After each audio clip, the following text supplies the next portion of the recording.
ముఖ్య వాక్య సిద్ధాంతం పెడదాం. రోమిలకు రాసిన పత్రిక 8వ అధ్యాయము 14-15 వచనం మనం ధ్యానించుకుందాం.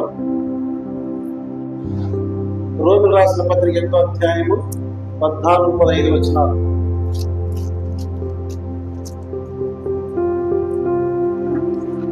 దేవుని ఆత్మ చేత ఎందరు నడిపించబడుదురో వారందరూ దేవుని కుమారులై ఉందురు. వారందరూ దేవుని కుమారులై ఉందురు. ఎలాగనగా మరలా భయపడుటకు మీరు దాసకు ఆత్మను పొందలేదు గాని దత్తపుత్ర ఆత్మను పొందితిరి. ఆత్మ కలిగిన వారమై మనము తండ్రి అని మొరపెట్టుచున్నాము. ప్రార్థన చేసుకున్నాం. పరిశుద్ధుడైన మా తండ్రి, దయగలిగిన మా ప్రభువా, మీ అమూల్యమైన పాదాలకు వందనాలు స్తోత్రం చెల్లిస్తూ ఉన్నాము నాయన. నా తండ్రి, మీ వాక్యము శుద్ధివంటిది, మీ వాక్యం సంపవంటిది, మీ వాక్యము కంసలటువంటిది. ఇంకా మా అందరితో మాట్లాడమని వినగల మనసు అప్పు చేసిన జ్ఞానం మాకు అందరిని దయచేయమని నైనా మీ దాసు తలను సిలువలో మరుగుపరిచి మీ దాసు నోటికి మీరు పూర్ణగా ప్రతి మాటను అందించి మీ దాసుని యొక్క స్వరాన్ని మీరు అభిషేకించి మీరు నడిపించి మీరు మయం పొందుకోమని మీకే ఘనత మహిమ చెల్లిస్తూ వినగల భక్తి మనస్సు అభ్యస్త జ్ఞానం మాకు అందరిని దయచేయమని యేసయ్య నామములో పొందుకుంటున్నాం మా తండ్రి. ఆమేన్. హల్లెలూయా. హ్యాంగింగ్ అవుతా ఉంది కదా, మైక్ హ్యాంగ్ అవుతా ఉంది కదా.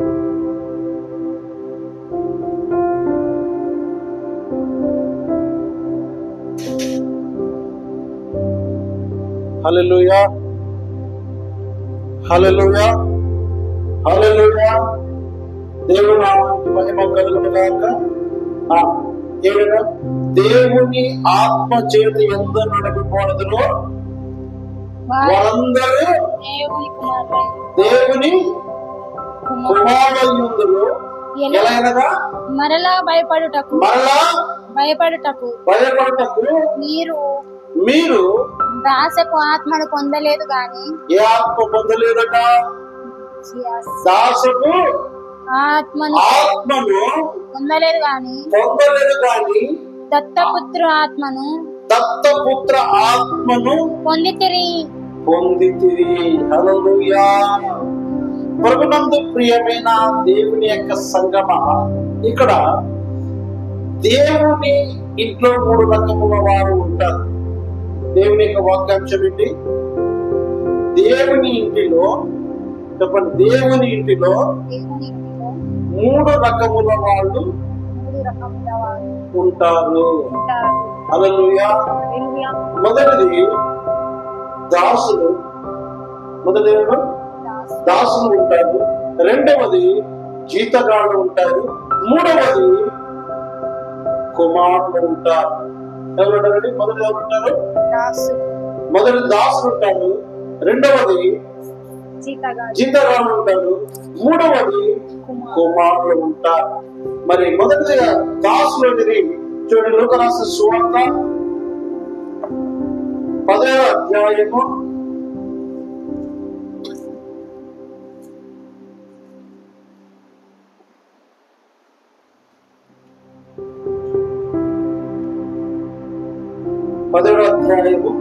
5-10 వచనాలను మనం గమనించినట్లయితే ధ్యానించుకుందాం. అపోస్తలులు మా విశ్వాసం పొందుచున్నామని వృద్ధి పొందుచున్నామని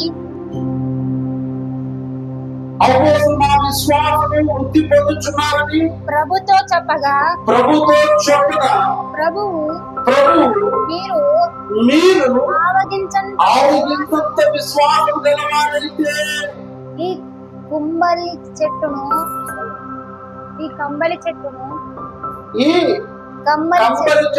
చూచి నీవు వేలుతో కూడా వెలిగింపబడి సముద్రంలో నాటబడమని చెప్పినప్పుడు అది మీకు లోబడును. ఇక్కడ ప్రభునందు ప్రియమైన దేవుని యొక్క సంగమా, అపోస్తలులు ఏమంట అపోస్తులు మా విశ్వాసము వృద్ధి పొందొచ్చు మరి ప్రభుతో చెప్పగా కదా. ఎవరంటే ఎవరు చెప్తా ఉన్నారు ఇక్కడ? అపోస్తులు ఎవరు చెప్తా ఉన్నారు? విశ్వాసం చెప్తా ఉన్నారు కదా. విశ్వాసాన్ని దేంట్లో వృద్ధి పొందాలంట?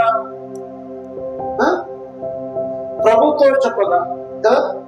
ప్రభు మీరు ఎంత విశ్వాసం గలవారైతే, ఎంత విశ్వాసం అంట? ఆవగింజంత కదా. ఈ కమ్మలి చెట్టును చూచి నీవు వేలతో కూడా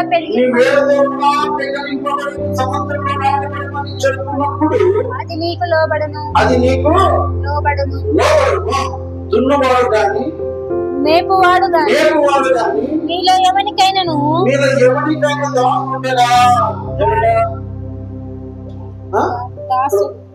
దున్నవాడు గాని మేపువాడు గాని మీలో ఎవరికైనా ఒకని దాసు, మీకు మీలో ఎవరికైనా ఒక దాసుడు ఉండగా వాడు పొలములో నుండి వచ్చినప్పుడు నీవు ఇప్పుడే వెళ్ళి భోజనం చేయమని వారితో చెప్పడు.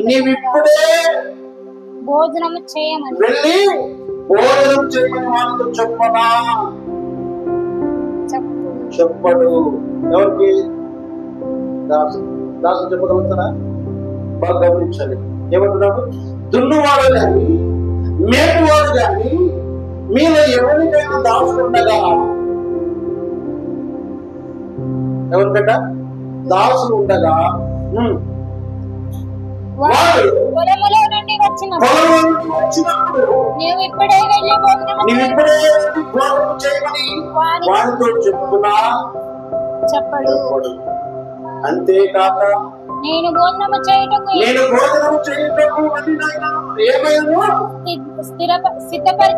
సిద్ధపరిచినప్పుడు నడుము కట్టుకుని నేను అన్నపానం నాకు పరిచారము చేయము. అటు తరువాత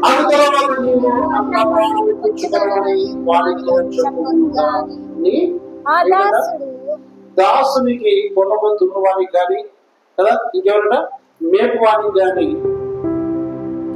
మరి ముందుగా చేయమని చెప్పి వాడికి భోజనం చేయమని చెప్పగలుగుతారా? ఏమిటంటే ఇక్కడ దున్నువాడు కానీ మేపువాడు కానీ మీలో ఎవరికైనా దాసుడు ఉండగా వాడు పొలంలో నుండి వచ్చి, ఎక్కడి నుంచి వస్తున్నాడండి? పొలంలో నుండి వచ్చినప్పుడు కదా, నీవు ఇప్పుడే భోజనం చేయమని వాళ్ళతో చెప్పునా? చెప్తారా? ఎప్పుడు చెప్తారు? పని చేసేవాడు దాసుడు కాబట్టి దాసుడికి పని చేసేవానికి భోజనం ఎప్పుడు చేయమంటారు? పని అంతా అయిపోయిన తర్వాత, పని కాకముందు ఎవరు భోజనము చేయమని చెప్పరు. అవునా కాదు? అంటే ప్రభునందు ప్రియమైన దేవుని యొక్క అయితే కాక నేను భోజనం చేయడం ఏమైనా సిద్ధపరిచి నడుము కట్టుకుని నేను అన్నపానం పుచ్చుకున్న వరకు నాకు పరిచారం చేయము. ప్రభునందు ప్రియమైన దేవుని యొక్క సంగమా, ఇక్కడ పొలానికి సాదృశ్యము సంఘం కదా. సంఘాన్ని దున్నినప్పుడు, దున్నంటే వాక్యము విత్తనమై ఉన్నది కదా. ఇప్పుడు ఇక్కడ ఎవరు దున్నుతున్నారు? దాసుడు దున్నేవాడు కదా. పొలాన్ని దాసుడు ఏం చేస్తాడు? పొలాన్ని దాసుడు దున్నుతాడు కదా. దున్ని ఎందుకు దున్నుతారు? పొలం ఎందుకు దున్నుతారండి చెప్పాలి. పొలంలో ఉన్న గడ్డి అంతా పోవాలి, చెత్త చెదరమంతా పోవాలి కదా. దున్న తర్వాత అది దున్నకపోతే పొలము పంటను పండించలేదు, ఆ పంట అభివృద్ధి చెందదు. అవునా కాదు? అంటే దాసుడు పనివాడు. దాసు అంటే ఏమంటే పనివాడు. ఆ పని ఎలా చేయగలుగుతాడంటే దాసుడు పొలాన్ని దున్నేవాడు, మేత మేపేవాడు కదా. సేవకుడు దాసుడు దేవుని యొక్క సంఘాన్ని దున్నేవాడు కదా. సంఘములో ఉన్నది ఎందుకు దున్నుతాడంటే, పొలాన్ని ఎందుకు దున్నుతాడు? చెత్త చెదరం అంతటి కూడా కొట్టుకొని పోవాలి. అది కొట్టుకోపోతే అలాగే విత్తనం నాటడానికి రాదు. వస్తుందా? అవునా కాదు? బాగా గమనించాలి. దాసుడు ఎందుకు ఉన్నాడంటే పొలాన్ని బాగా దున్నడానికి. ఆ దున్నిన తర్వాత ఉన్న చెత్త చెదరమంతా కొట్టుకుపోవాలి. విశ్వాస జీవితంలో హృదయం అనేది, నీ హృదయం ఒక పొలముతో సాదృశ్యం కలిగి, అవునా కాదు? నీ హృదయం దున్నాలి కదా. నీలో ఉన్నదంతా కూడా చెత్త చెదరమంతా కూడా కొట్టుకుని పోవాలంటే దాసుడు దున్నాలి. దాసుడు దున్నాలి అంటే దాసుడు ముందు ఏం చేయాలట? దున్నిన తర్వాత వచ్చిన వెంటనే భోజనము సిద్ధపడ. అంటే అలాంటి వారికి ఏం చేయగలరు? భోజనం చేయండి ఏమంటారు? ముందుగా భోజనం చేయమని వాటితో చెప్పుకోనా?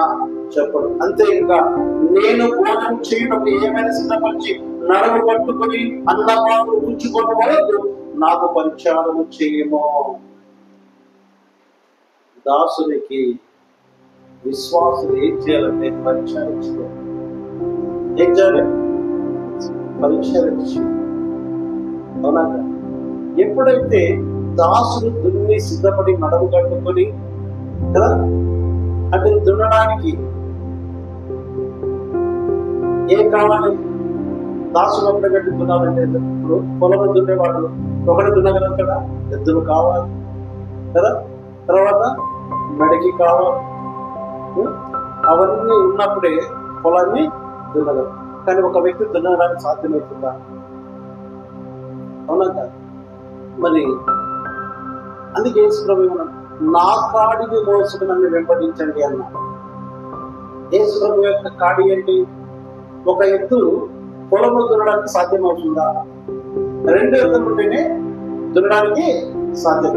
ఒకవైపు ఏమో యేసుప్రభు ఉన్నాడు, ఇంకొక వైపు ఏమో దేవునిగా సేవకుడు. ఆ ఇద్దరు ఉన్నప్పుడే పొలాన్ని దున్నగలుగుతారు. అవునా కాదు? ఇద్దరు సరిగా, అంటే ఒక ఇద్దరు దున్నడానికి అది అలవాటు పడిన ఎత్తు అయితే సరిగ్గా దున్నుతుంది. అలవాటు లేని ఎద్దులు కట్టామనుకోండి, ఒక ఎద్దేమో అలవాటు ఉంది, ఒక ఎద్దుకు అలవాటు లేదు. అలాంటి ఎద్దులు కట్టినప్పుడు పొలాన్ని సరిగ్గా దున్నగలుగుతారా? చెప్పండి. దున్నలేదు. అవునా కాదు? అంటే యేసు ప్రభు యొక్క వెంబడి మనం వెంబడిస్తూ ఉన్నప్పుడు దాసుడు ఎలా అంటే పొలము దున్నేవాడు కదా. అవునా కదా? ఆ పొలం దున్నుతున్నప్పుడు ఆ పొలం ఎప్పుడైతే దున్నడానికి యేసు ప్రభు యొక్క కాడిని మోసుకుని మనం కూడా ఆయన వెంబడి మనం కూడా పెడుతూ ఉన్నప్పుడే సరిగ్గా పొలాన్ని దున్నగలం. అంటే సరిగ్గా యేసు ప్రభు యొక్క ఆత్మ, పరిశుద్ధాత్మ మనం హృదయంలో ఉన్నప్పుడే దేవుని యొక్క వాక్యాన్ని మనం అర్థం చేసుకోగలుగుతాం. పరిశుద్ధాత్మ యొక్క ఆత్మ నీలో లేనప్పుడు నీవు దేవుని యొక్క వాక్యాన్ని సరిగ్గా అర్థం చేసుకోలేవు. అందుకే దున్నువాడు దాసుడు ఏమిటి? దున్నేవాడు. ఒక విశ్వాస జీవితాన్ని దున్ని సరిదిద్దు చేసేవాడు దాసుడు. అవునా? విశ్వాస జీవితాన్ని ఆ యొక్క పొలం అనేది పాడై కొంత జీవితాన్ని దాసుడు దున్నుతాడంటే కారణం ఏంటంటే చెత్త చెదరమంతని కొట్టుకుపోయినట్టు అది చక్కగా దున్నినప్పుడే పంట పొలం అభివృద్ధి చెందగలుగుతుంది. అంటే దాసుని యొక్క బోధకు లోపలి జీవించవారే, ఆయన కారణం కోసం వివరించేవారే అభివృద్ధి చెందగలుగుతారు. హల్లెలూయా. అవునా? అందుకే ప్రేమంత ప్రేమ తర్వాత, ఎందుకంటే దాసుడు బోధించిన తర్వాత, అంటే సేవకుడు భుజించిన తర్వాత దున్నడానికి సిద్ధపడతాడు. వాక్యాన్ని దాసుడు సిద్ధపరచుకున్న తర్వాత పొలము దున్నడానికి సిద్ధంగా. అవునా? కాబట్టి ప్రభునందు ప్రేమ దేవుని అంతేగాక నేను భోజనం చేయటకు ఏమైనా సిద్ధపరుచుకున్నాడని కట్టుకుని నేను అన్నపాలు తెచ్చుకున్న వరకు నాకు పరిచారము చేయి. మరి అటు తర్వాత నీవు అన్నభావం పుచ్చుకోమని వారితో చెప్పాను. కానీ ఆ దాసుడు ఆజ్ఞాపించినప్పుడు ఆజ్ఞాపింపబడిన పనులు చేసినందుకు వాడు దయ చూపెనని వారిని మెచ్చునా. ప్రభునందు ప్రియమైన దేవుని యొక్క సంగమా, దేవుని యొక్క దాసుడు అంటే మరి ఆ దాసుడు ఆజ్ఞాపింపబడిన పనులు చేసేంత వరకు కూడా వాడు దయచూపునా అని చెప్పిన. అంటే దాసుని పని ఏంటి? చెప్పిన పని చేయడమే దాసుని యొక్క ఉద్దేశం, అవునా కాదు? దాసుడు యజమాని ఏదని చెప్పుతాడు, అదే చేయడమే దాసుని యొక్క పని. దాసుడు ఎవరిని హృదయాన్ని సంతోష పెట్టాలని చూస్తాడు? యజమానియా లేకపోతే సేవకుడు ఎవరు సంతోష పెట్టాలి? దేవుడు లేకపోతే విశ్వాసం సంతోష పెట్టేవాడు పనులను తీసుకున్నాడు. సేవలు బాగా గమనించారు. సంఘంలో నుంచి నవ్వించేవారు పనులను తీసుకుని వెళ్ళలేదు, అవునా కాదు? ఎవరు నవ్వించాలి? ఎవరు సంతోష పెట్టాలి? మనం దేవుని సంతోషపరచాలి. అంటే దాసుడు పని చేస్తున్నప్పుడు ఆ పనికి యజమానికి సంతోషపరిచేవాడుగా ఉండాలి, అవునా కాదు? అప్పుడే అటువంటి మీరు నాకు ఆజ్ఞాపించబడి ఉన్నవన్నీ చేసిన తర్వాత మేము నిష్ప్రయోజనమైన దాసులను మేము చేయవలసినవి చేస్తున్నామని చెప్పబడేను. హల్లెలూయా. దాసుడు దేవుడు ఏదైతే చేయమన్నాడో యజమానుడు చేయమన్నది చేసేది దాసుడు, అవునా కాదు? పొలం అది ఎలా ఉంటుంది? పొలము దున్న లేకుండా అలాగే వదిలేశారనుకోండి, ఆ పొలం ఎలా ఉంటుంది? వీడు పడిపోయిన పొలం ఎలా ఉంటుంది? ఆ పొలాన్ని ఏం చేయమన్నాడు? యజమానుడు దున్నమంటూ ఉన్నాడు కదా. దున్నాలంటే ఏం చేయాలి? ఎప్పుడైతే దున్నకుండా అలాగే విత్తనం నాటితే పంట వస్తుందా? రా, అవునా? అంటే ముందు ఏం కావాలి? దున్నాలంటే దున్నప్పుడే ఈ అన్ని వీడు పడిపోయిన చెత్త చెదలంతా కొట్టుకుని పోవాలి. అంటే దేవుని సేవకుడు విశ్వాసం హృదయము ముందు వాళ్ళ హృదయం ఉన్న చెడంతటిని ఏం చేయాలి? మార్చగలగాలి, అవునా? హృదయ శుద్ధిగా అటువంటి వాడే దేవుని చూడగలరు. హృదయ శుద్ధి లేకపోతే దేవుని చూడలేడు, అవునా కాదు? అంటే నువ్వు దేవుని చేరుకోవాలంటే నీ హృదయం ఏం కావాలి? శుద్ధగలిగి, అవునా? నీ హృదయం అనే పొలమును దున్నాలి. ముందు ఎవరు దున్నాలి? దేవుని యొక్క దాసుడు నీ వాక్యము దున్నినప్పుడే, దేవుని యొక్క వాక్యం దున్నినప్పుడే నీ హృదయము అవునా కాదు? లేకపోతే నీ హృదయము శుద్ధి కాదు, అవునా కాదు?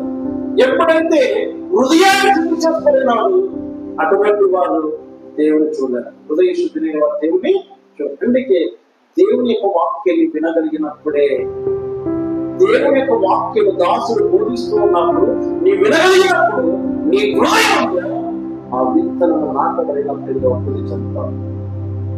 లేకపోతే అభివృద్ధి చెందలేదు, అవునా? అందుకే అపోస్తులు దున్నుతున్నప్పుడు అంటే విశ్వాస జీవితంలో దాసుడు అంటే తండ్రి ప్రభువారు ఎప్పుడైతే ఎన్నుకొని పనికి దాసు నియమించుకున్నప్పుడు ఆ దాసుడు చేసే పని అభివృద్ధి చెందాలంటే ముందు విశ్వాసుల యొక్క హృదయంలో దున్నాలి. హృదయం ఏం కావాలి? దున్నాలి, దున్నబడాలి, అవునా కాదు? ఆ దున్నబడినప్పుడే పొలము ఏమవుతుంది? నీటిగా ఉంటుంది, చక్కగా ఉంటుంది, చూడడానికి బాగుంటుంది. ఆ దున్నిన తర్వాతనే విత్తనము నాటడం. ఆ విత్తనం నాటబడినప్పుడే అది పంట పండుతుంది, అభివృద్ధి చెందుతుంది పొలము. అవునా కాదు? అందుకే ముందుగా నీ హృదయమును దాసుడు ఏం చేయాలంట? హృదయం అనే పొలాన్ని దున్నాలి. దాసుడు పని అది. అవునా కాదు? దాసుడు చేయవలసింది హృదయాన్ని అనే పొలమును దున్నాలి. దున్న తర్వాతనే ఆ దున్నబడినప్పుడే వారు అభివృద్ధి చెందుతారు, లేకపోతే అభివృద్ధి చెందారు. చాలా మంది జీవితం పైకి యేసు ప్రభువును నమ్ముకొని భక్తి లేకుండా విశ్వాస జీవితంలో జీవించిన వారు అంటే సరిగ్గా దున్నేటప్పుడు సరిగ్గా పొలంలో విత్తనము పడకపోతే పై నాటబడితే ఏమవుతుంది? ఆకులు చెప్పుకోబోతాయి. అవునా? పక్షులు వచ్చి ఆ విత్తనం ఎత్తుకోబోతాయి. అందుకే ప్రభునందు ప్రియమైన దేవుని యొక్క సంగమ, విత్తబడుతున్నప్పుడు విత్తనాన్ని సరిగ్గా అంటే వాక్యం సరిగ్గా వినలేనప్పుడు, దున్నబడినప్పుడు పైన భక్తి కలిగి ఉన్నవాడు కదా, ముళ్ళ పొలంలో పడిన కొన్ని విత్తనాలు ఏమైపోతాయి? అవి అణిచి వేస్తున్నాయి కదా. అణిచి వేస్తున్నప్పుడు పొలాలు కదా, అవి ఎదగలేవు. ఎదగలేవు. అవునా? కొన్ని రాతి పంట మీద పడినప్పుడు వేరు లోతు లేనందుకు ఆ చెట్టు ఏమైపోతే ఎండిపో. అవునా?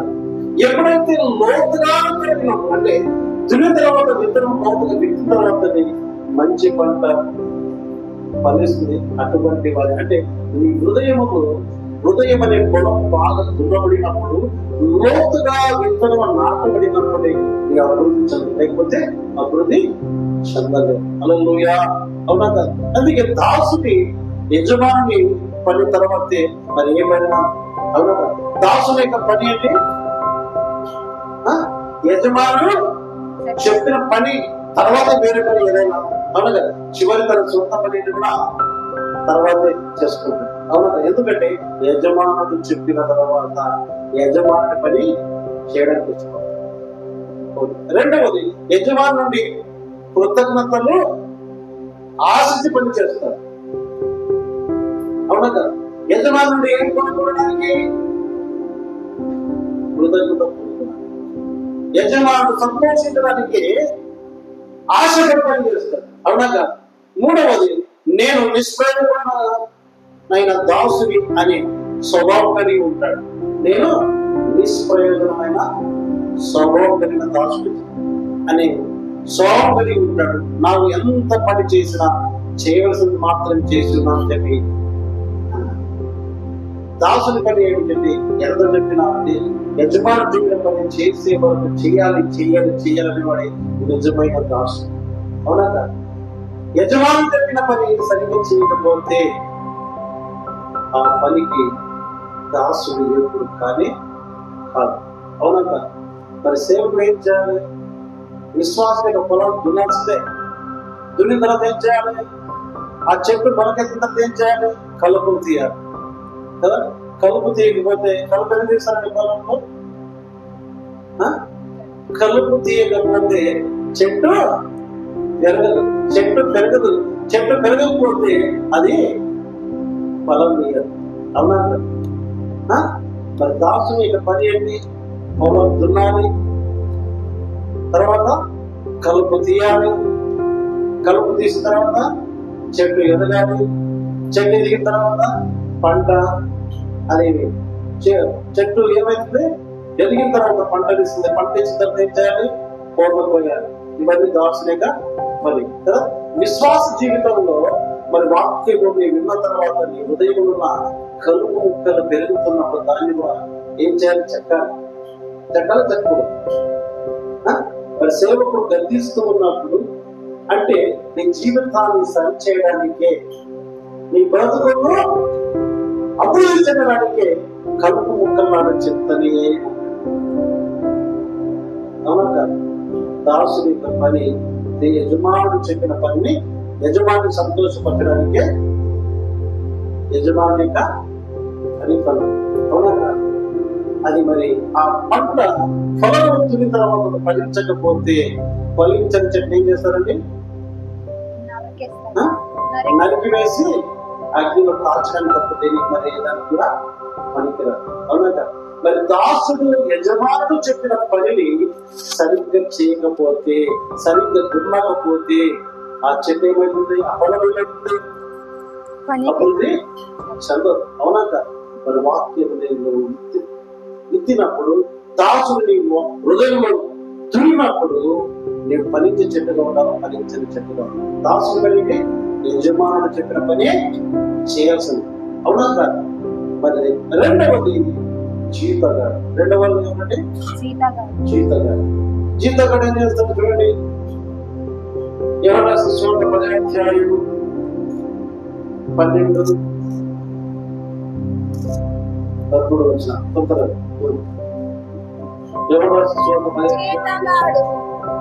జీతగాడు గొర్రెల కాపరి కాడు, గొర్రెల కాపరి కాడు గనక, కాపరి కాదు గనక, గొర్రెల తనవినందున, గొర్రెల తనవి కానందున, జీతగాడు గొర్రెల కాపరి కాడు గనక, గొర్రెలు తనవి కానందున, గొర్రెలు తనవి కానందున, తనవి కానందున తోడేలు వచ్చుట గొర్రెలను విడిచిపెట్టి పారిపోవును. తోడేలు ఆ గొర్రెలను పట్టి చెదరగొట్టును. జీతగాడు జీతగాడే కనుక గొర్రెలను కూర్చి లక్ష్యం చెయ్యక పారిపోవును. ఎవరండి? జీతగాడు. బాగా గమనించు దేవుని యొక్క సంగమా. జీతగాడే, దాసుడే కదా. ఇప్పుడు ఇక్కడ ఎవరన్నా గొర్రెల యొక్క జీతగాడు, ఇక్కడ ఎవరంటే జీతగాడు గొర్రెల కాపరి గాడు కనుక గొర్రెలు తనవి కానందున, ఎవరి కానందున బాగా గమనించండి. మరి గొర్రెల కాపరిగా వచ్చినప్పుడు జీతగాడు వచ్చాడు కాబట్టి అక్కడ తోడే వచ్చినప్పుడు ఏం చేస్తాడు? జీతగాడు ఏం చేస్తాడు? తను కాదు కాబట్టి తోడే ఎత్తుకుపోతే తింటే వాళ్ళకి ఏంటి కష్టమా? ఏమంటాడు? వాడు జీతగాడు కాబట్టి తన కాలంలో ఏం చేస్తాడంట? తోడే చూచి గొర్రెలు విడిచిపెట్టి పారిపోవాలి. ఏం చేస్తాడంట? గొర్రెలు విడిచిపెట్టి పారిపోవు. చాలా జాగ్రత్త కనిపించాలి. సంఘ కాపరి యొక్క దాసుడు. జీతగాడు ఎవరంటే దేవుని యొక్క పనితనం పని చేయడానికి వచ్చినప్పుడు జీతగాడైతాడు కానీ కదా. మీరు ఎవరంటే అబద్ధ ప్రవక్తల గురించి మాట్లాడుతున్నాడు. ఇక్కడ వారు గొర్రెల కాపరులు తప్పుకొని తోడేళ్ళ వద్దకు వస్తారు అని యేసు చెప్పాడు. ఇక్కడ ఎప్పుడైతే జీతగాడు తోడేలు వచ్చిన వెంటనే వాటిని విడిచి పారిపోతాడు. అంటే అబద్ధ బోధకులు ఈరోజు చాలా మంది బయలుదేరారు.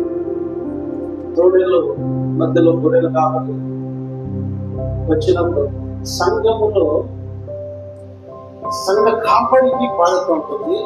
సంఘంలో ఉన్న విశ్వాసులు చెదిరిపోయినప్పుడు కానీ కదా, విడిచిపెట్టేపోయినప్పుడు కానీ ఎవరు బాధ్యత ఉంటుంది?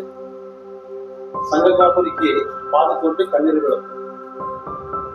అవునా? ఇప్పుడు సంఘానికి వచ్చి ఏదో 4 మాటలు చెప్పి, ఇప్పుడు వేరే వాళ్ళు వచ్చి వాటిని చెప్పడానికి వచ్చి ఏదో ఒక 4 మాటలు చెప్పి ఉప్పించి నవ్వించి వెళ్ళిపోతే ఎవరికి ప్రయోజనం? సంఘానికి అప్పుడు వాళ్ళు వస్తూ ఉంటారు అనుకోండి. వచ్చినప్పుడు వాళ్ళు ఏం చేస్తారు? నవ్వించడానికి ఒప్పించడానికి వస్తారు. ఎందుకు? సంఘంలో ఉండేవి లేకపోతే అవునా కదా, తనకి బాగుంటుంది. ఎందుకంటే వచ్చాడని ఏదో 4 మాటని. ఇప్పుడు సంఘములో వచ్చినప్పుడు ఏదో ఒక మాట వాక్యం చెప్తూ ఉంటే కొంతమంది కొన్నిసార్లు బాధపడ్డారు. మాట్లాడాడు అవునా కదా.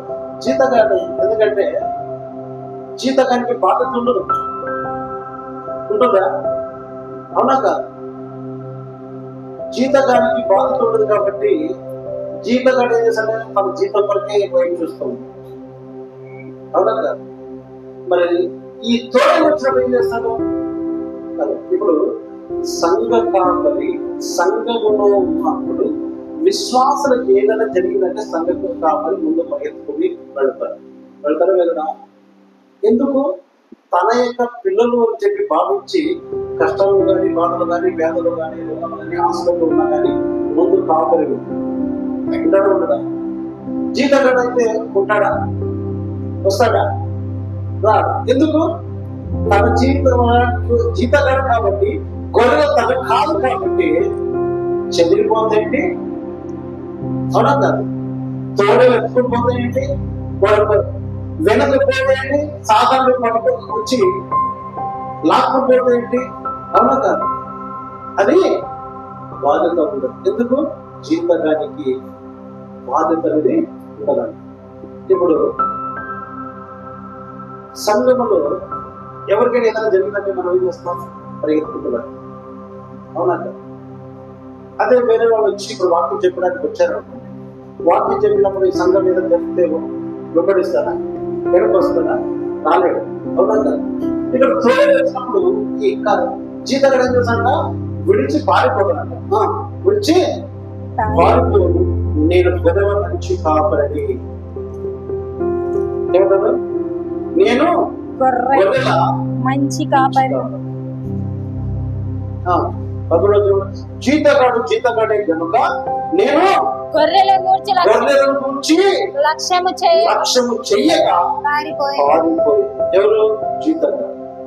జీతగాడు వచ్చిందంటే ఇప్పుడు గమనించండి,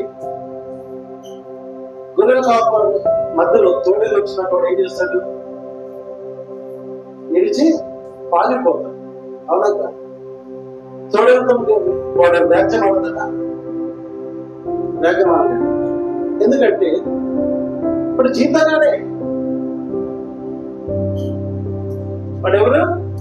జీతగాడే కాబట్టి తోడేల మధ్యలో నిలబడలేడు. అవునా కాదు? మంచి కాపరి, గొర్రెల మంచి కాపరి ఏం చేశాడ?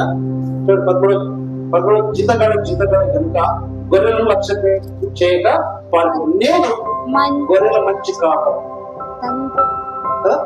తండ్రి నన్ను ఎలాగో ఎరుగును, నేను తండ్రిని అలాగే ఎరుగును, అలాగే నేను నా గొర్రెలను ఎరుగుదును, నా గొర్రెలు నన్ను ఎరుగును. ఎవరు ఎరుగుతారంటే గొర్రెలు? గొర్రెల కాపరి గొర్రెల మాట వింటారు. మనం రోజు చూస్తూ ఉంటాం గొర్రెల కాపరి. వాడు ఎక్కడో నిలబడి గొర్రెల కట్టనే భాషతో మాట్లాడతాడు కదా, మాట్లాడతామాట. అవి ఆగమంటే ఆగుతాయి, రమ్మంటే వస్తాయి, వెళ్ళిపోతూ ఉంటాయి. అవునా కదా? గొర్రెల కాపరి స్వరాలు గొర్రెలు వింటాయి. అవునా కాదు?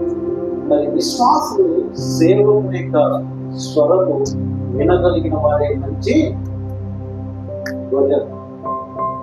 సేవకులు కాపరి యొక్క స్వరం వినకపోతే దారి తప్పే గొర్రెలు. అందుకే యేసుప్రభువు 100 గొర్రెలు ఒక గొర్రె తప్పిపోతే 99 గొర్రెలు లెక్క చేయాలి కదా, ఒక గొర్రెని వెతికాడు. ఎందుకంటే గొర్రెలు చాలా ఎలాంటివి అంటే, గొర్రెలు ఎప్పుడు చూసినా భూమి కింద తల వంచుకొని వెళ్తాం. ఒకటి వెళ్ళిపోయింది అనుకోండి, మరొకటి వెళ్ళిపోతాడు. సంఘంలో కూడా చెదరు కొట్టే గొర్రెలు కూడా వచ్చింది. వాళ్ళు చెడిపోయిన పదని ఇతరులు కూడా చెడిపోయారు. అవునా? అందుకే వేసుకోకుండా ఒక గొర్రెను తప్పిపోతే 99 గొర్రెలు బట్టి ఒక గొర్రె పెడుతున్నాడు. ఎందుకంటే గొర్రె వెళ్ళినప్పుడు 99 గొర్రెలు పైనకే వెళ్ళిపోతాయి. అవునా కాదు? కాబట్టి అంటే వాళ్ళు ఎటువంటి వారంటే కాపరి యొక్క స్వరం వినని వారు. అవునా? ఇప్పుడు మందలో ప్రతిరోజు కాపరి కాస్తూ ఉన్నారు అనుకోండి, ఆ గొర్రెలు ఏం చేస్తుంటే కాపరి యొక్క స్వరం విని ఎక్కడున్నా కాపరి స్వరం పరిగెత్తుకుంటూ వెళ్ళిపోతాయి. కాపరి స్వరం వినడానికి గొర్రె ఏం చేస్తారంటే అవన్నీ మందలు అన్ని వెళ్ళిపోయినా అది అక్కడ ఉంది. అంటే అక్కడే నిలబడిపోయింటాయి, మేత చేసుకుంటుంటాయి. ఎప్పుడైంది అన్ని వెళ్ళిపోయిన తర్వాత దిక్కుతోచుకుని ఎక్కకపోవడం అర్థం కాదు. అప్పుడు కేక అరుస్తుంటారు, చూసారా గొర్రెలు? అన్ని గొర్రెలు వెళ్ళిపోయింటాయి, గొర్రెలు కావాలంటే అన్ని గొర్రెలు వెళ్ళిపోయింటాయి. అది ఒకటే మిగిలిపోయింటారు కదా. మిగిలిపోయినప్పుడు ఒకటి రెండుగా మిగిలిపోయినప్పుడు అప్పుడు ఎక్కడ పోవాలో తెలియదు. ఎవరైనా కొట్టడానికి వచ్చినప్పుడు అరుస్తూ ఉంటాయి కదా. అప్పుడు పరిస్థితి అన్ని దాటిపోయి ఆ గొర్రెని అప్పుడు ఏం చేయాలి? ఎవడో వచ్చి ఒక పట్టుకుని తెలియజేస్తాడు, కోసం తినడానికి తప్పేం చేస్తున్నాడు. అవునా? సంఘానికి గొర్రెల కాపరి అంటే సంఘ కాపరిని వెంబడించకపోతే నీ చిక్కుబడినప్పుడు నీ సమస్యను పీడించే నాలుగు అవునా? సంఘని కాపరి వెనక నువ్వు వెంబడించినప్పుడే నీవు గొర్రెల కాపరికి గొర్రెలు వచ్చి కాపరి ఉన్నప్పుడు, నిజమైన కాపరి ఉన్నప్పుడే గొర్రెలకు తోడలు వచ్చినప్పుడు అది మొదటి వెళ్ళాడు. అవునా కాదు? జీతగడైతాడు సొంత కాపరి. ఎక్కడ వెళ్ళినా జీతగాడిని అంటే తిరిగి వెళ్ళి సంఘానికి వెళ్ళి వాక్యం చూసుకున్న నిజమైన కాపరి. హల్లెలూయా. అవునా కాదు? కాబట్టి ప్రభువుకు ప్రియమైన దేవుని యొక్క సంగమా, అందుకే జీతగాడు. అందుకే ఆయన అబద్ధ బోధకుల గురించి ఈ కాపరులు ఎలాంటి అంటే అబద్ధాలు. జీతగాడు ఎవరంటే? జీతగాడు అబద్ధం అని చూడండి. మత్తయి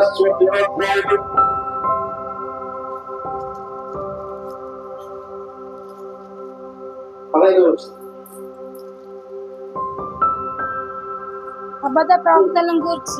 అబద్ధ ప్రవక్తలను గూర్చి వారు గొర్రెల చర్మములు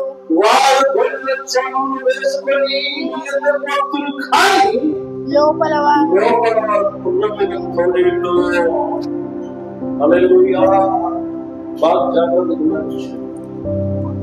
ఈనాటి దినాన హాస్పిటల్కి వెళ్ళాము. హాస్పిటల్కి వెళితే కొంతమంది హాస్పిటల్ దగ్గరికి వచ్చారు. వచ్చి అక్కడ వాళ్ళు స్వరం చెప్తూ ఉన్నారని చెప్పి సర్లే నేను కాళ్ళ కూర్చొని ముందుకే గమనిస్తూ ఉన్నా, చూస్తూ ఉన్నా.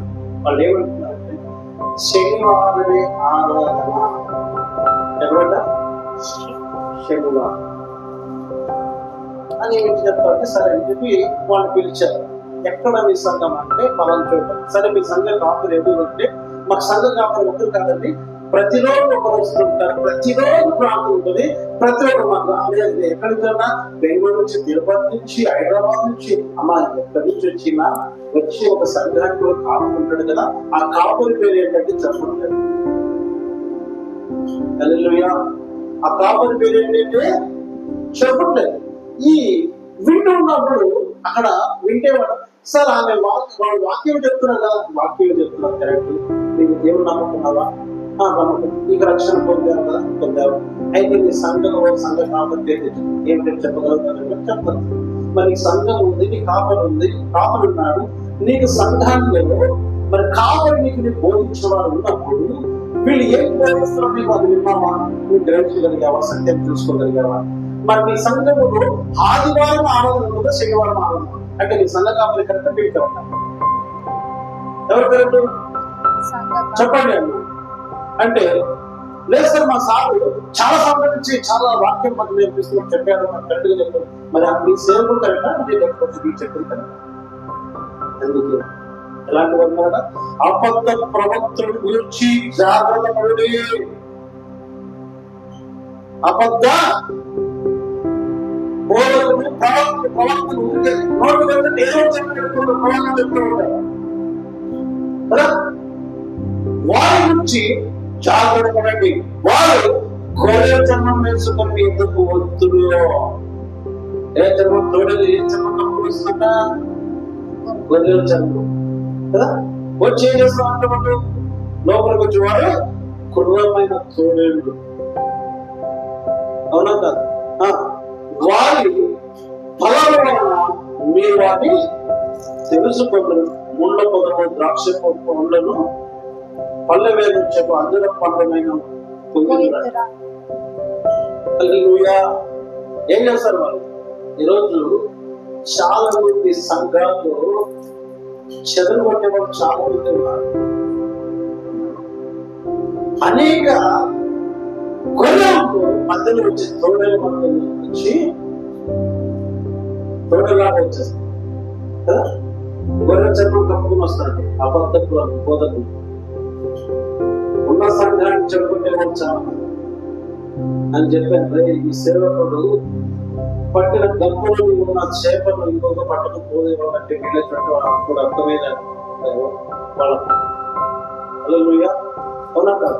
కాబట్టి గొర్రెలను చెదరగొట్టే వాళ్ళు చాలా మంది జీతగాళ్ళు ఏం చేస్తారు? యజమాని పంపిస్తాడు, పోయి చూడాలంటే గొడవ పడతారండి. యజమాని చెప్తే వెళిచేసంటే ఏదో ఒక సంఘానికి వేరే పట్టుకొని చెదరగొట్టి తీసుకుపోయేప్పటికీ అప్పగిస్తూ ఉంటారు. అవునా కాదు?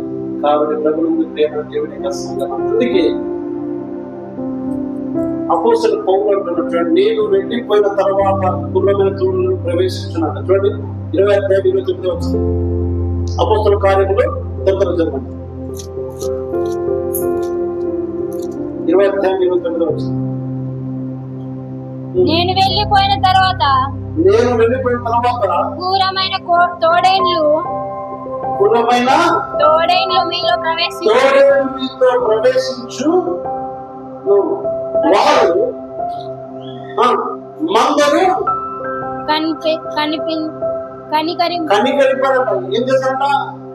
మందరు కనికరింపరు అని అపోస్తలుడు పౌలు చెప్తూ ఉన్నారు. అంటే ప్రభునందు ప్రియమైన దేవుని యొక్క సంగమా, ఎప్పుడైతే ఏమన్నా అపోస్తలుడు పౌలు నేను వెళ్ళిపోయిన తర్వాత కులమైన తోడు నేను ప్రవేశించున్నాను. ఎవరు ప్రవేశిస్తారట? అబద్ధ బోధకులు. అవునా కాదు? వాళ్ళు ప్రవేశించి నాకు తెలియను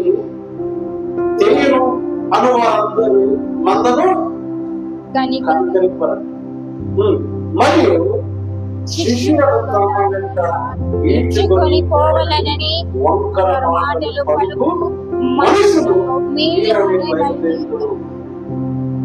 ఎవరు బయలుదేరుతారట? ఎవరు పట్టుకోవడానికి?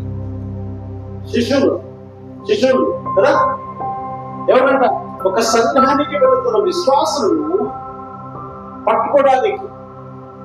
పట్టుకుని వాళ్ళు ఏం చేస్తున్నారంటే వెంటనే ఈడ్చుకొని పోయే వాళ్ళని వంకర మాటలు పలుకు మనుషులు మీలోనే బయలుదేరుతున్నారు. జాగ్రత్త. వాళ్ళ ఆడంబరులు చూసి కాదు, వాక్యమైన నిజమైన వాక్యానికి వాళ్ళు నిజమైన గొర్రెల కాపర్ల కాదని తెలుసుకోవాలి. అవునా కాదు? అందుకే ప్రభునందు ప్రేమ ఒక సంగమా, జీతగాడు అబద్ధ బోధని ఇస్తూ ఉంటారు. అందుకే దాసుని పని మీద ఉంటుంది, జీతగాడు మనసు ఎప్పుడుంటుంది? జీతం పైన. అవునా కాదు? కాబట్టి మూడవది ఏమండి? కుమారుడు. చూడండి రోగుల రాసిన పత్రిక 14 చదివాం కదా.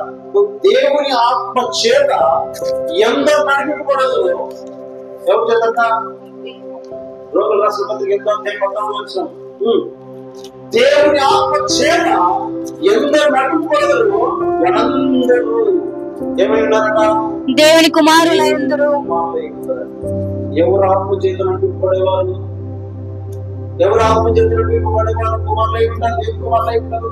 దేవుని ఆత్మ చేత పరిశుద్ధాత్మ అభిషేకం చేత ఎందరైతే నిలబడతారో వాళ్ళందరూ కూడా దేవునిగా కుమారులై ఉంటారు. ఆత్మ లేని వాడు మావాడు కాదు అని పరిశుద్ధాత్మ. అందుకే దేవుని ఆత్మ చేత ఎందరైతే నడిపించబడతారు, దేవుని వాక్యం వింటున్న పరిశుద్ధాత్మ. అందుకే వాక్య పరిశుద్ధాత్మ ద్వారా ఆత్మ కలిగి వినగలిగినప్పుడే ఆత్మ చెవిగలి వాడుతుందని వాక్యం ఉంటుంది. అందుకే ఆత్మ చేత నడిపింపడాలి. నీ వాక్యం వినగలిగినప్పుడు, నీ వాక్యము వినగలిగినప్పుడు పరిశుద్ధాత్మ చేత నడిపించాలి. హల్లెలూయా. అవునా? ఆత్మ చేత ఎప్పుడైతే వినగలుగుతారో వారందరూ కూడా దేవుని యొక్క కుమారులు. పరిశుద్ధాత్మ యొక్క నడిపింపు కావాలి. వాక్యం నుండి మనకి అర్థం కావాలంటే ఆత్మ కలిగి ఉండాలి. పరిశుద్ధాత్మ అనుభవం కూడా పరిశుద్ధాత్మ నీకు ఉన్నప్పుడే దేవుని యొక్క వాక్యము అర్థం. అవునా కదా? దేవుడు ఆది వాక్యము దేవుడు వాక్యమే దేవుడు. ఆ వాక్యమైన దేవుడు నీకు అర్థం కాదు. పరిశుద్ధాత్మ దేవుడు ఎందరైతే పరిశుద్ధాత్మ చేత నడిపించబడతారు వారే దేవుడి కుమారులు. పరిశుద్ధాత్మ యొక్క నడిపింపు లేనప్పుడు అటువంటి వారు దేవుడి కుమారులు కాలేదు. కనుక ప్రభునందు ప్రియమైన దేవుని యొక్క సంగమా, అందుకే సమాధానం పడేవారు తల్లి వారే దేవుడు. చూడమంతా సువార్త 5వ అధ్యాయం 9వ వచనం. ఎందుకంటే ఎవరైతే పరిశుద్ధాత్మను వెంబడిస్తూ ఉన్నారు, పరిశుద్ధాత్మ నడిపి అనుసరి నడుచుకునేవారు వారు సమాధానపరచువారు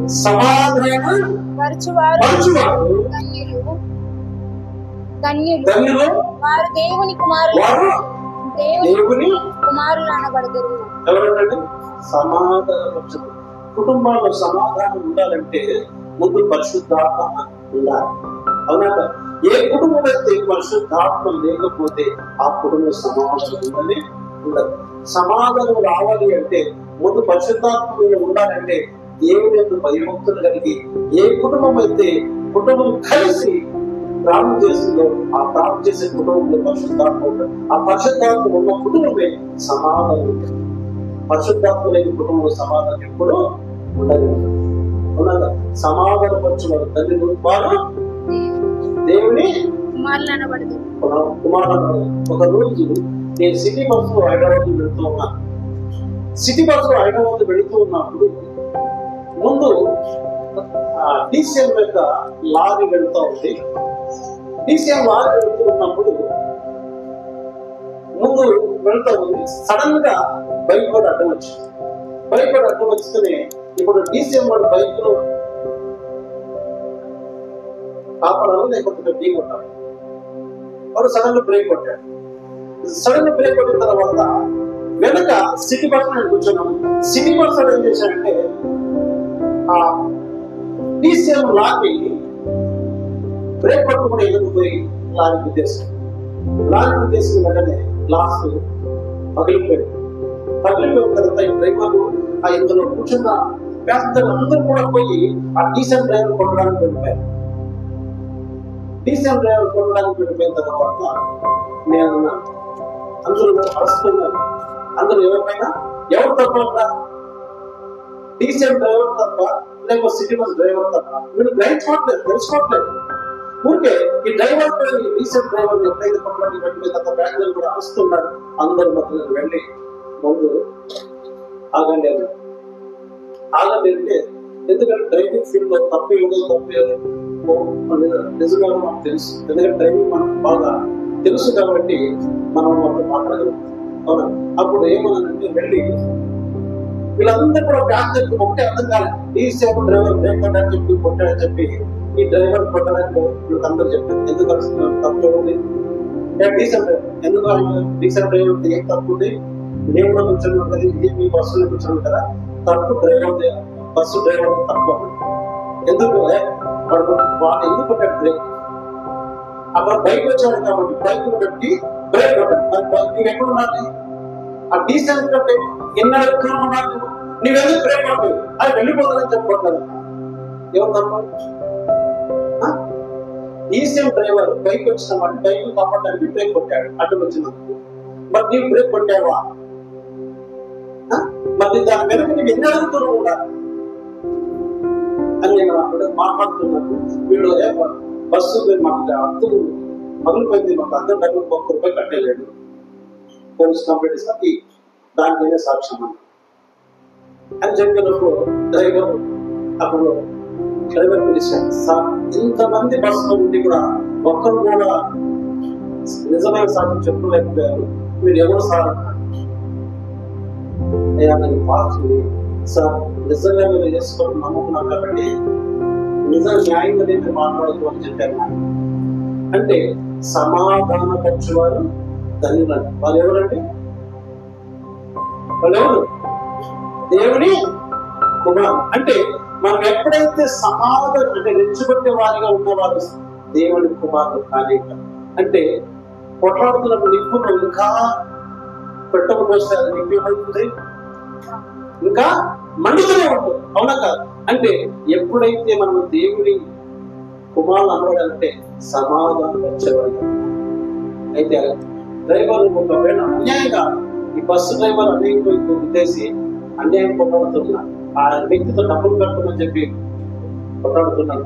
ఎప్పుడైతే చెప్పిన తర్వాత ఆ రీసెంట్ డ్రైవర్ ట్యాంక్ చెప్పి నంబర్ తీసుకుని, సార్ నాకు ప్రారంభం చేయండి, నిజంగా యేసు ప్రభు నమ్ముకున్నారు కాబట్టి నీతిగా న్యాయంగా మాట్లాడారు అంటే మనం సమాధానం వచ్చాము. హల్లెలూయా. కుమారుడు అంటే కుమారుని పని ఏంటంటే సమాధానం వచ్చు. దేవుడి కుమారుడు ఏమంటే మొదటి ఏంటంటే మొదలు ఎవడు? దాసుడు. రెండవవాడు జీతడు. మూడవవాడు కుమారుడు కదా. అందుకే ప్రభు యొక్క మాట్లాడిన తర్వాత మొట్టమొదటి మాట, నేను నా తండ్రి పనుల మీద ఉండవలసి. లోకరాసిన స్వామి చూడండి, యేసు ప్రభు వారు ఈ లోకానికి వచ్చిన తర్వాత యేసు ప్రభు వారు తల్లిదండ్రులు చిన్నప్పుడే మరి ఎరుషలేముకు వెళ్ళిపోయిన తర్వాత అక్కడి నుంచి ఆయన వెళ్ళిపోతే వీళ్ళంతా యేసు ప్రభు వెతికిన తర్వాత ఎక్కడ వెళ్ళిపోయా అంటే నా తండ్రి పని నేను చేయడానికి వచ్చాను. లోకరాసిన స్వార్థ 2:49 వచ్చింది. మీరెలా నన్ను వెతుకుచుంటిరి? మీరెలా నన్ను వెతుకుచుంటిరి? మీరు నన్ను ఎలా వెతుకుచున్నారు? నేను నా తండ్రి పనుల మీద ఉండవలెనని మీరు ఎరుగరా అని వారితో చెప్పాను. యేసు ప్రభు వారు శరీరధారిగా వచ్చినప్పుడే యెరూషలేముకు వెళ్ళినప్పుడు అక్కడి నుంచి ఆయన వెళ్ళిపోతే వీళ్ళు వెతుకుతూ ఉన్నారు. వెతికిన తర్వాత యేసు దొరికిన తర్వాత నువ్వు ఎక్కడికి వెళ్ళిపోయావు అని చెప్పి అడుగుతుంటే మరియా మరియు వృద్ధులు వెతుకుతున్నారు. వెతికిన తర్వాత ఎక్కడ వెళ్ళిపోయి తండ్రి యొక్క పనులను చేయడానికి మీరు ఎరగలను అంటే యేసు ప్రభు అంగీకరించి రక్షణ పొందిన తర్వాత తండ్రి అయిన మన దేవుని యొక్క మనం పని చేసే వారిగా ఉండాలి. ఆ చిత్తాన్ని నెరవేర్చుగా ఉండాలి. అటువంటి వారి దేవుని యొక్క కుమారులు కూడా అవునా. తండ్రి చిత్తం చేయకుండా దేవునికి లోబడకుండా మనం ఇష్టాంతరం బ్రతికితే మన దేవుని కుమారులు పడతామా? అవునా కాదు? కుమారుడు అన్నప్పుడు మన తండ్రి యొక్క మాటలను నెరవేర్చే వారిగా ఉండాలి. హల్లెలూయా. దాసుని యొక్క కుమారుడి మధ్య గల తేడాలు అంటే కుమారుడికి దాసుడికి చాలా తేడాలు ఉన్నాయి. ఒక కుటుంబంలో దాసుడు ఉండడానికి పని చేయడానికి అర్హుడుగా ఉంటాడు. కుమారుడు వచ్చి ఆ కుటుంబంలో ఎలాంటి పనులు చేయించడానికి అంగీకరించబడి ఉంటాడు. అవునా కాదు? దాసునికి కుమారుడికి వ్యత్యాసం ఏమిటంటే దాసుడు పని చేయాలి, కుమారుడు చేయించుకునేవాడు. అవునా కాదు? మరి రక్షణ పొంది బాప్తిసం తీసుకున్న మనము దేవుని కుమారులు అనబడిన తర్వాత మనం ఎలాంటి వారి ఉండాలి? దేవుని కుమారులు అనబడేవాళ్ళు దేవుని సమాధానం పరిచేవాళ్ళు. మరి మనకు దేవుని కుమారులు అనబడినప్పుడు మరి దాసుకి కుమారుడికి వ్యత్యాసం ఏంటి? అవునా కాదు? మరి దాసుడు పని చేయవాడు, తండ్రి యజమానిగా సంతోష పెట్టేవాడే దాసుడు. జీతగాడు దేనిపైన మనసు ఉంటుంది? జీతం పైన ఉంటుంది. కానీ యజమాని సంతోష పెట్టేవాడు జీతగాడు కాదు. అవునా కదా? గొర్రెల కాపరి ఉన్నప్పుడు జీతగాడు అయి ఉన్నప్పుడు తోడేళ్ళ మధ్యలో గొర్రెల మధ్యలో తోడేళ్ళు వచ్చినప్పుడు తన గొర్రెలు కానందులో ఉన్న ఆ గొర్రెలు కాపరి ఏమైపోతాడు? విడిచి పారిపోతాడు. అవునా కదా? మనం కూడా మరి జీతగాళ్ళు గుంపులో ఉన్నామా, దాసుని యొక్క గుంపులో ఉన్నామా, కుమారుని యొక్క గుంపులో ఉన్నామనేది మనల్ని మనం పరీక్షించుకొని ప్రార్థన చేసుకుందాం. మరి ప్రభుత్వ ప్రియమైన దేవుని యొక్క సిద్ధమా, మరి ఎందరైతే ఆత్మ చేత నడిపింపబడిన వాళ్ళందరూ దేవుని కుమారులు, మరి పరిశుద్ధాత్మ చేత నడిపింపబడిన వారి నిజమైన దేవునిగా కుమారులై ఉంటుంది. వాక్యం సెలవుస్తుందట. మరి దాసు గుంపులో ఉన్నామా, లేకపోతే జీతగారి గుంపులో ఉన్నామా, కుమారుడి గుంపులో ఉన్నామా? ఈరోజు పరీక్షించుకొని ప్రార్థన చేసుకుందాం. అందరితో